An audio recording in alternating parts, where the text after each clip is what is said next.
of the House. We now come to the Deputy Prime Minister's questions, and we start with Paul Holmes. Thank you, Mr. Speaker. Question number 1, sir. Deputy Prime Mr. Minister. Speaker, I've been asked to reply on behalf of the Prime Minister who's attending the NATO summit. Working with our allies, we're strengthening Europe's role in the alliance that remains the cornerstone of our national security. Yesterday, the Prime Minister met with the Prime Minister of Norway, and I'm sure this House will join me in wishing good luck to the England team ahead of the World Cup quarter-finals. Mr. Speaker, this week we mark the awful anniversary of 7/7, a day when people travelling through London on a bright summer morning had their lives ended and changed forever, including my best friend, James Adams. We remember all those affected by those terrible attacks, and we will always stand against terrorism.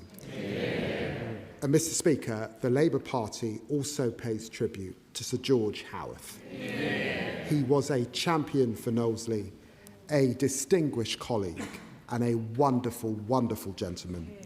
We'll miss him deeply, and our condolences are with his wife, Julie, and his family. Mr. Speaker, this morning I had meetings with ministerial colleagues and others. In addition to my duties in this House, I shall have further such meetings later today. Paul Holmes. Thank you, Mr. Speaker. And can I entirely associate myself with the Deputy Prime Minister's opening and personal remarks? Mr. Speaker, the Prime Minister and the Right Honourable Gentleman from Makerfield are both proud football fans.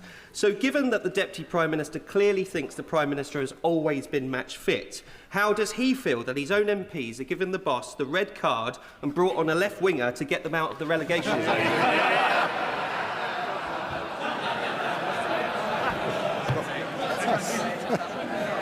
That's not bad for someone who represents a Premier League side.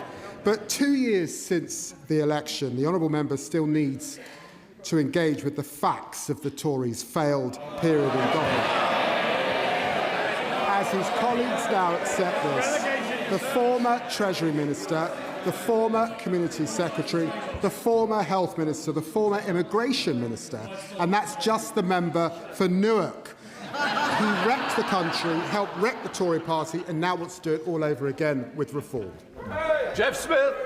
Thank you, Mr. Speaker. In 3 weeks' time, Greater Manchester residents will have the chance to vote for Labour's brilliant candidate, Bev Craig, to be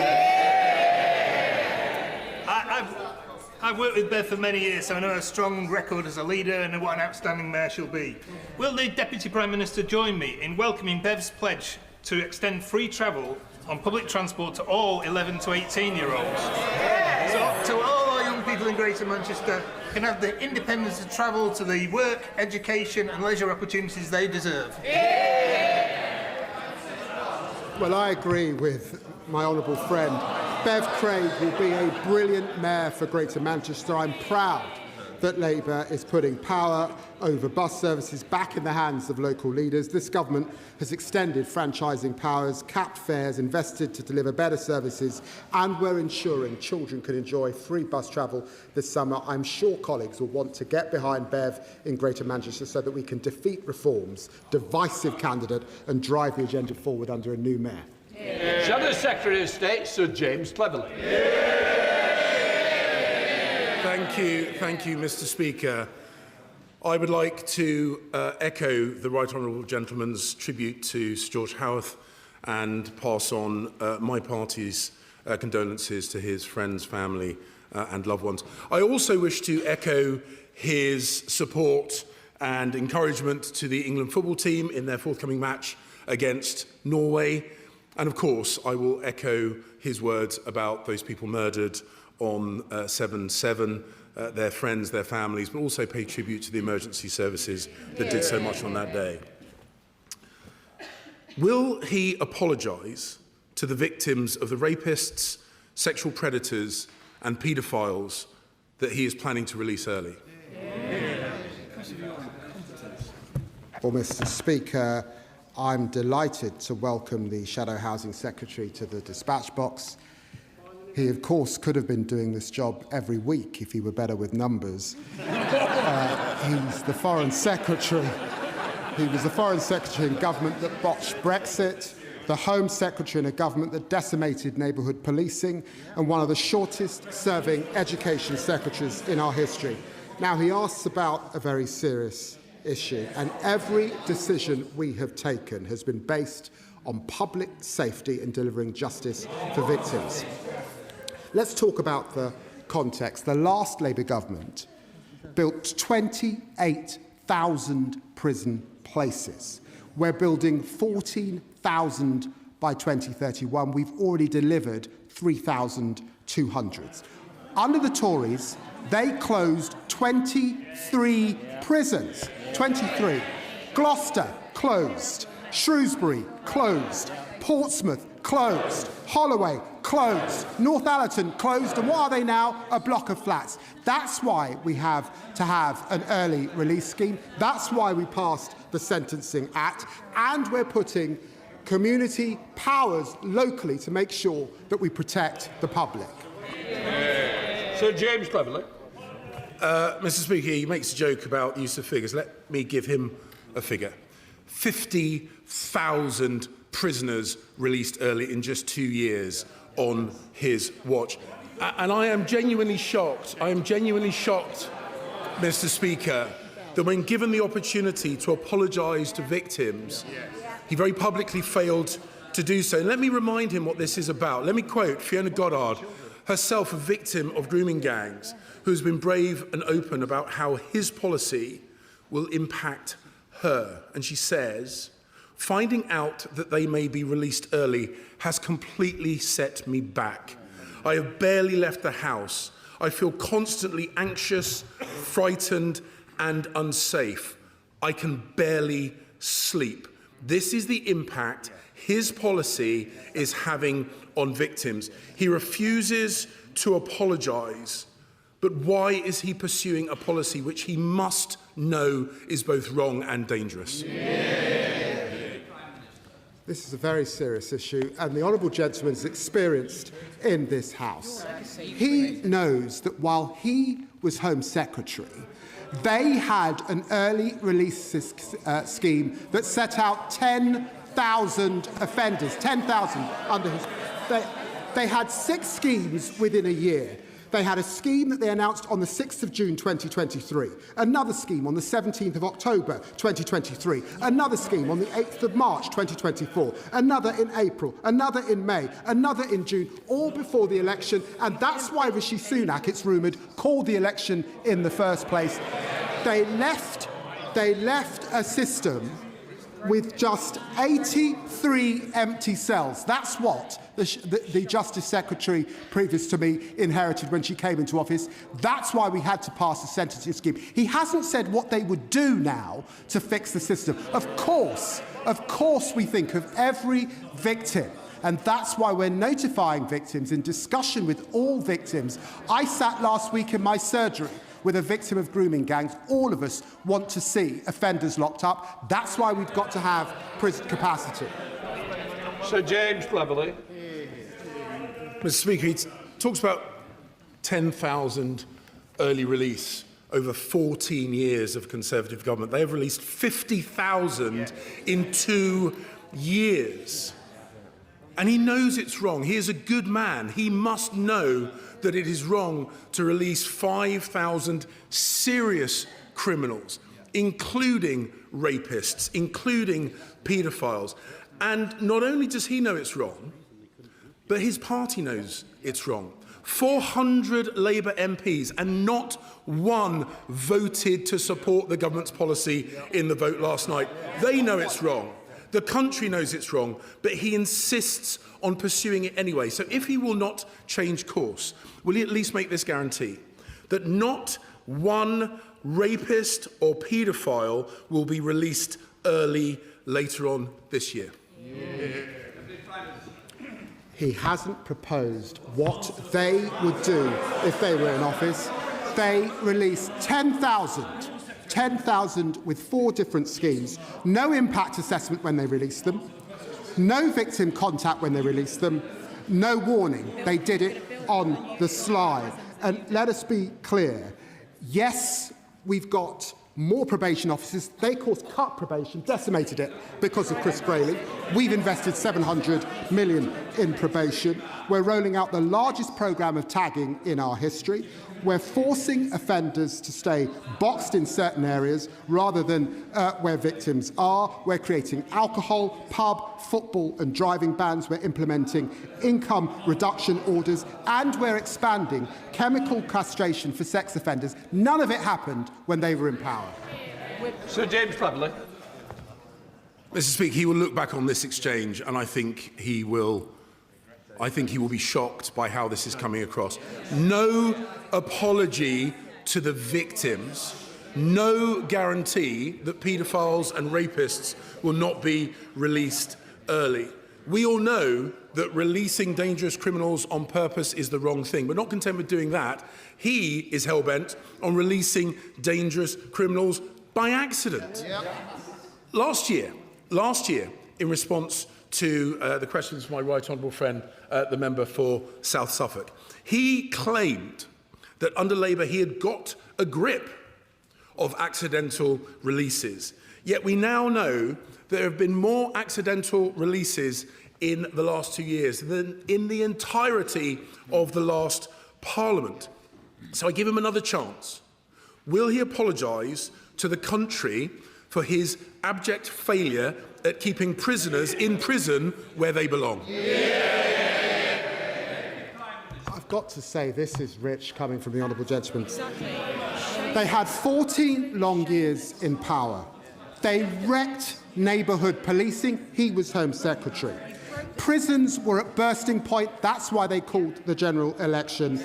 And they let out offenders in secret. And that is why we have the Sentencing Act that passed through this House and the House of Lords. What we're doing is we are getting thousands more bobbies on the beat. We're toughening up probation. They've decimated it. And we have to have the space to knock up dangerous criminals. That's why we passed the sentencing bill. Sir James Cleverly. Mr. Speaker, it's the dangerous criminals that he is letting out early. So he refuses to apologise to victims, he refuses to guarantee that sexual offenders and rapists will not be released early. Another thing that the country and indeed this House knows instinctively is wrong is his personal crusade to scrap trial by jury. We know that it will not clear the backlog. We know that it undermines fundamental British freedoms, and we know the legal profession is united against it. So will he now admit that it is wrong, and will he commit to reverse his proposals to scrap trial by jury?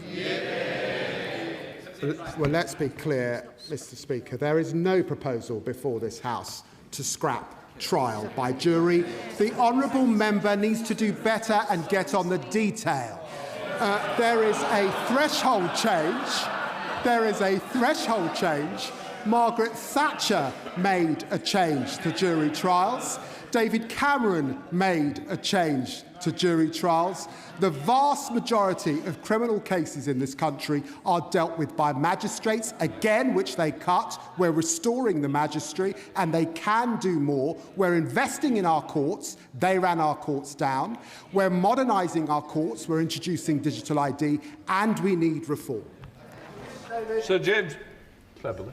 Mr. Speaker, he talks in glowing terms about what he's claiming to do. What we are actually seeing this government doing is stripping money from where it's needed and squandering it on the welfare bill, which is ballooned by £20 billion this year alone. And he talks about getting over the detail. Here's a simple detail for him. When I was Home Secretary, we had more police officers than at any point in British history. Since taking over, that number has dropped by over 2,000 officers. Mr. Speaker, at the dispatch box last week, my right honourable friend, the Leader of the Opposition, highlighted this government's failure to defend us internationally. Today, I have outlined his failure to defend us domestically.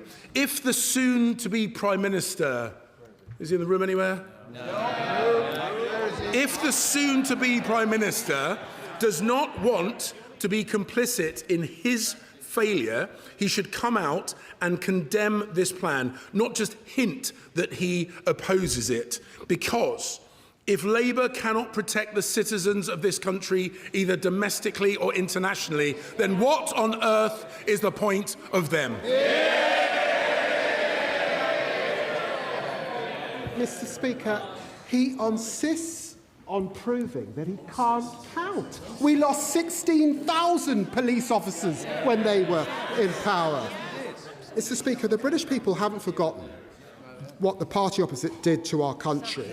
After 2 years of a Labour government, I'll compare our record every day of the week.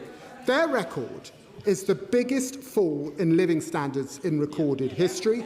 Our record is the biggest upgrade to workers' rights in a generation. Their record is wrecking our criminal justice system. Our record is bringing down violent crime. Their record is millions of people stuck on NHS waiting lists. Our record is cutting NHS waiting lists, the fastest rate in history. Their record is cutting defence. He was a reservist. They hollowed out the armed forces. Our record is the biggest boost to defence spending since the early 1990s. And their record is plunging hundreds of thousands of children into poverty. Our record is lifting 500,000 of children out of poverty. I'll take our record over theirs any day of the week. Thank you, Mr. Speaker. The Family C official report about the most depraved sexual abuse of children identifies serious failures by Glasgow City Council and other bodies. The report, Mr. Speaker, says one child victim banged on the windows, shouting at a health visitor not to leave. This was treated as streetwise and not a desperate cry for help. Staff described the same child with contempt, saying the child's behaviour was nasty and interfering. The children desperately needed compassion, love and safety, not contempt. Does my right honourable friend agree with me that the Council must accept robust, independent scrutiny of what has happened and independent scrutiny of the implementation of improvements? Well, Mr. Speaker, this case involves horrific offences against vulnerable children. I know all members of this House will join me in paying tribute to the victims who've shown remarkable bravery in coming forwards.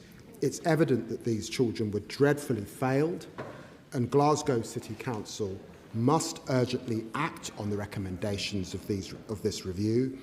I know my honourable friend has written to the Scottish Government to request an independent inquiry. The SNP should consider this request with the gravity that it deserves. Daisy Cooper, Deputy Leader of the Liberal Democrats. Thank you, Mr. Speaker. May I associate myself and my party with the Deputy Prime Minister's tribute to Sir George Howarth, his remarks about the 7/7 bombings and all those who live with the consequences of that terrible day, and wish England good luck for Saturday evening. And as the UK braces for its 7th Prime Minister in a decade, can I also thank the Deputy Prime Minister for our exchanges and wish him well in whatever role he may have. Mr. Speaker, the Honourable Member for Clacton used to say... Mr. Speaker, the Honourable Member for Clacton used to say, leave means leave.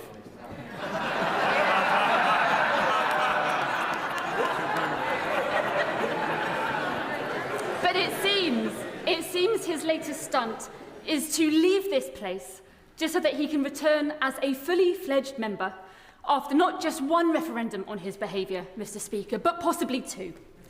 So will the Deputy Prime Minister join us in urging the Chancellor to delay the Honourable Member for Clacton's resignation until the investigation is complete, so the good people of Clacton have all the facts before they cast their votes, and failing that, will he support our Clacton clause so that even once the Honourable Member ceases to be an MP, the investigations can continue? Well, everyone can see that the Reform leader is just trying to distract from the fact that he's up to his neck in sleaze. He's got serious questions to answer and he can't run away from them. Labour isn't going to be part of this circus. I hear it's the people versus the establishment, the city trader Putin admiring professional politician who's pals with crypto billionaires versus Count Binface.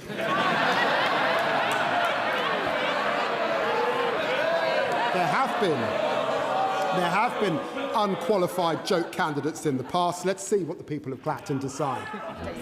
Daisy Cooper. Thank you, Mr. Speaker. It's clear it's a two-horse race.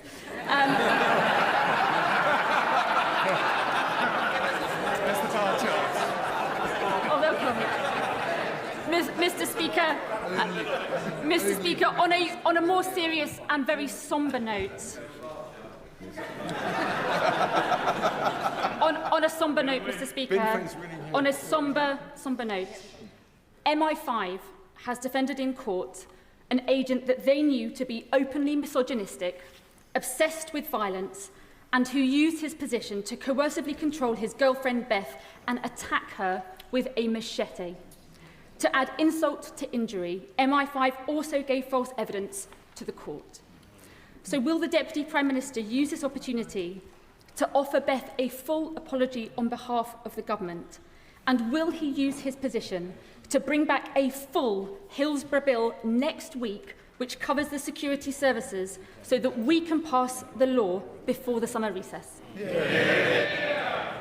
Well, she raises a very serious issue, of course, and I will arrange for Beth to meet with the Security Minister to discuss this in detail. She also raises the Hillsborough Bill, and I'm confident that this will be before the House in the coming days. Emily Dodge. Thank you, Mr. Speaker. The Deputy Prime Minister and most of us across this House have been victims of AI-generated fake news, aka deepfakes. These mislead the public and they disrupt our democracy. BBC News coverage and coverage from other news channels is also being AI manipulated to tell untruths. Will he, alongside MPs from across this House, support the amendments I've tabled to the Representation of Peoples Act, which would force anything that is AI created to be labelled as such and stop the production of deep fakes of ourselves and colleagues, and stop the UK from these destructive tactics used by foreign states and others who wish to see our democracy made weaker? Well, I'm very grateful to my honourable friend. She's right that our protections must keep pace with evolving threats, including deepfakes.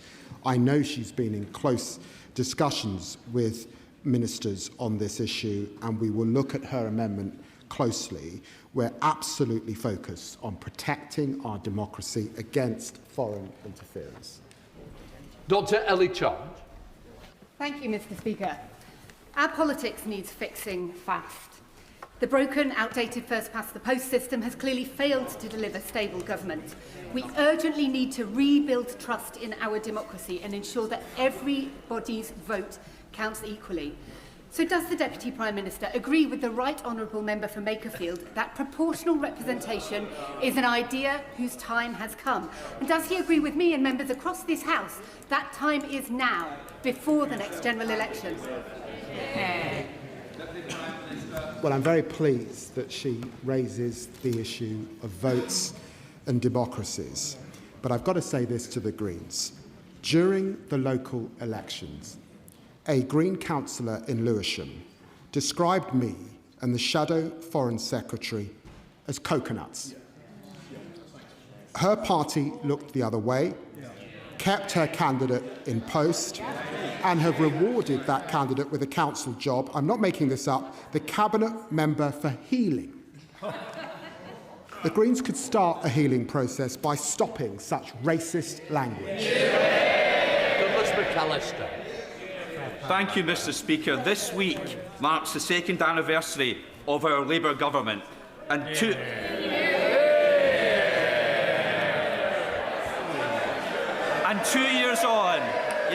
years on, my Western Bartonshire constituents now enjoy greater rights at work. Thousands of workers are now better off thanks to increases in national minimum wage. Thousands of children lifted out of poverty.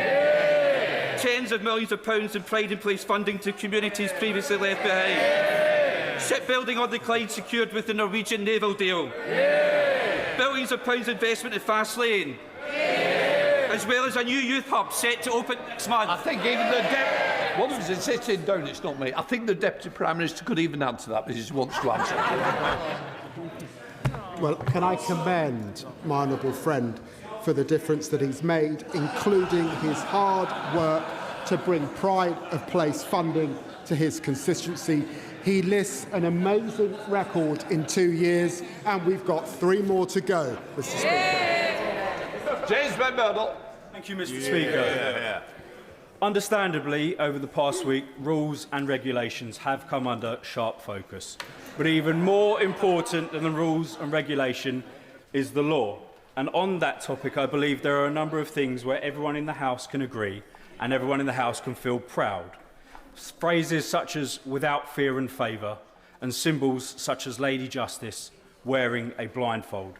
Now, I'd like to ask the Deputy Prime Minister, however well-meaning actions from the MPCC and the College of Policing with their programmes such as the Race Action Plan may be, we have seen some very high-profile cases where civil unrest has, where faith in police has been shaken by what appears to be two-tier decision-making. So may I ask in good faith what the Deputy Prime Minister can do to reassure people that without fear and favour will always be maintained? Well, can I say to the honourable gentleman, everyone is equal before the law. That is the foundation on which openness, tolerance and generosity of this country is rested. And let's be clear, there is no two-tier justice in this country. And can I say, the honourable member was elected as a Reform Member of Parliament, and he clearly aspires to become one once more. Given reports that concerns were raised with the National Crime Agency about Nigel Farage's £5 million gift, he should be asking, where did the money really come from? No law. Thank you, Mr. Speaker. I'm deeply grateful for what the Prime Minister has helped us deliver in Cornwall the past couple of years, whether that's free breakfast clubs, urgent capital funding for GP surgeries, or the Kerno Industrial Growth Fund. However, what's held us back at various points, not beside the chuntering from the other side, I would argue completely unnecessarily, is something to which the answer is patently obvious to all in Cornwall, the question of who should be the masters of Cornwall's strategic destiny. Does he agree with me that the answer to this question must always be Cornwall? And will he make time for the government to lay the statutory instrument required to make Cornwall once and for all a strategic authority, so that when the right honourable member for Makefield comes in, that we can ensure that good growth in every postcode and reindustrialisation of Cornwall? Well, can I thank my honourable friend? He's right to champion the huge potential of Cornwall. We're absolutely committed to devolution and putting power in the hands of local leaders. Conversations with local authorities, including Cornwall, are ongoing, and we will confirm next steps as soon as possible. I know ministers will be happy to update him. Dr. Ros Savage. Thank you, Mr. Speaker. My constituency of the South Cotswolds is the 9th most sewage polluted constituency in the entire country, with thousands of hours of sewage pouring into the Thames, Avon and Colne. But that metric of hours conceals the truth. It doesn't convey the actual volume, and clearly a trickle is very different from a gush. So will the Deputy Prime Minister arrange for me to meet with the relevant minister to require water companies to report on the volume and concentration of sewage discharges, as well as the number of hours? Well, she's right. We inherited record levels of pollution. We're determined to tackle this and clean our waterways. We've acted by banning unfair bonuses, introducing jail time for law-breaking bosses, unlocking $104 billion of private investment to rebuild vital infrastructure to deliver cleaner waters, and of course we've got the Clean Water Bill. Of course I'll arrange for her to meet with the Minister. Cat Ettles. Thank you, Mr. Speaker. Stourbridge is famous for many things: the glass industry, Jude Bellingham, Robert Plant, and most importantly, the Stourbridge Shuttle, the UK's shortest railway line at just 0.8 miles or 1.3 kilometres if you prefer metric, and it links Stourbridge Junction with Stourbridge Town. Despite its small size, it achieves an impressive 99.6% reliability compared to the West Midlands average of 64.4%. And one of my highlights as an MP was unveiling a shuttle car named after local legend George the Stourbridge Station Cat, whose global social media following made him a beloved fixture at the junction. And today marks the start of Shuttle Shorts, a short film festival celebrating the journey. The shuttle shows how community railway can improve local mobility. Does he agree that the pre-metro ambition to introduce a VLR service between Stourbridge and Brierley Hill is a valuable opportunity for GBR, and local businesses should be supported to do this? First, Mr. Speaker, I'd like to make a statement about the future. It is coming home. And can I thank my honourable friend? I absolutely echo her sentiments on Jude Bellingham. He's not only making Stourbridge proud, but he's a source of pride for the whole nation. Great British Railways is in the biggest overhaul we're seeing of our railways in a generation. We'll work with all partners, including local authorities and local business, to drive investment, support economic growth and deliver better service for her constituents. Morgan. Thank you very much, Mr. Speaker. Constituents in the west side of North Shropshire were delighted when RIS3 was announced, because as part of the National Safety Programme, a roundabout at the desperately dangerous Hlunkers Crossroads became a step closer. But with the announcement that the Defence Investment Programme will be funded by cuts to transport programmes, can the Deputy Prime Minister reassure my constituents that the National Safety Programme won't be cut? And can he consider using the Liberal Democrat idea of defence bonds to fund the Defence Investment Plan so that critical security projects like transport are not put at risk through the programme? We are raising defence spending to keep this country safe in an increasingly volatile world. That does require tough decisions, and the Department of Transport will set out £700 million worth of savings for roads funding, but we will consult on the next road investment strategy and set our decisions in due course. I can reassure the Honourable Lady that safety of passengers would always come first. Pam Cox. Thank you, Mr. Speaker. Ruth Ellis was the last woman to be executed in this country. Her case serves as a haunting reminder of a time when our justice system ignored the realities of domestic abuse and coercive control. In the decades since, members of Ruth's family and supporters have campaigned unwaveringly for her to receive a posthumous pardon. Will the Deputy Prime Minister agree with me that their courageous campaign and the terrible lessons of Ruth's case must strengthen the government's resolve to free women from devastating cycles of abuse? Well, I'm very grateful to my honourable friend. I have the honour to say that His Majesty the King has accepted our advice to grant Ruth Ellis a conditional pardon, the last woman to be hanged in the United Kingdom. While the pardon does not claim she was innocent of killing David Blakely, it replaces the death penalty with a sentence of life imprisonment to recognise a profound injustice in this exceptional case. I know her grandchildren, Laura Enston, Stephen Beard, are in the gallery with us today. We hope this brings a measure of peace to Ruth Ellis' family, who have carried the weight of what happened to her for over 70 years. Gregory Camp. Thank you, Mr. Speaker. Government have said that higher taxes are needed to fund rising welfare spending. In Northern Ireland, my party's Communities Minister is taking action to reduce welfare fraud and error. Previous discussions were held between Treasury and the Department that would have allowed Northern Ireland departments to retain a share of any savings to invest directly in public services, but those proposals were blocked by Sinn Féin. Would the Deputy Prime Minister ensure that the incoming Prime Minister will look at that approach again so that we can tackle benefit fraud, protect taxpayers' money, as well as delivering real benefits for communities across all of Northern Ireland? Well, I know that my honourable friend, the Minister for Northern Ireland, is discussing the budget at this very time, but tackling fraud and error in the welfare system is a priority for this government. That's why we passed the Fraud, Error and Recovery Act, giving the DWP more powers to stop fraud in its tracks, recover money lost and prevent overpayments. Murphy.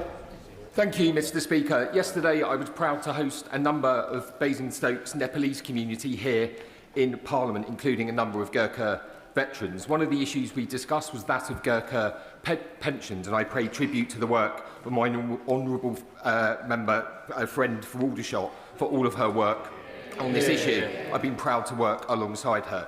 Does the Deputy Prime Minister agree that it is time to resolve the long-standing issue of Gurkha pensions, recognising the service and sacrifice of Gurkha veterans to our country? Well, I'm very grateful to my honourable friend. We owe a profound debt of gratitude to the Gurkhas who have served this country courageously. We're listening to the needs of the community and we're already improving access to healthcare and community support. Ministers have met with veterans and the government of Nepal for constructive discussions on pensions. Those will continue and I'd be happy to ensure that my honourable friend is kept updated. Rebecca Paul. Thank you, Mr. Speaker. Coughlin's Bakery, which was founded in 1937, has announced the closure of all of its stores, 5 of which are in my Reigate constituency. The reasons given by Sean Coughlin include recent employer national insurance and business rate hikes. This much-loved family business that has survived a world war and multiple recessions hasn't been able to survive this Labour government. So I ask the Deputy Prime Minister, how many businesses need to go under before this government learns that it can't tax its way to growth? We're backing business with the lowest corporation tax in the G7. We've delivered the small business plan with the largest crackdown on late payments in 25 years. We're bringing down costs of business through 5 major trade deals. We've secured $365 billion in private investments since the election, and unemployment down over 400,000 more people in work than this time last year. Final question for Nigel Farage. Thank you, Mr. Speaker. Last month I had the opportunity to host the South Bank Centre in my constituency, one of the many that I'm proud to have across Vauxhall and Campbell Green, for their 75th anniversary. The House may know that the South Bank Centre was built as part of the Festival of Britain 1951, which successfully saw people come together to share the identity after the ruins of the World War II. 75 years on, Mr. Speaker, sadly the world is a more divided place. Recently, we've seen 2 far-right marches, including one going through my constituency, leaving many members feeling afraid. But, Mr. Speaker, there is hope, as we see with the World Cup bringing people together, showing the power of culture and sport. So does the Deputy Prime Minister agree with me? Now's the moment to continue to invest in the things that bring us together, just as the government did in 1951. Well, can I thank my honourable friend for the tireless work that she does in this area. She's absolutely right. We must stand united against those who seek to divide us. Our Social Cohesion Action Plan sets out how we will tackle extremism, bring communities together and restore national pride, and we're providing local communities with up to £1.7 million to insulate them against the threats to social cohesion. Right, that completes Deputy Prime Minister.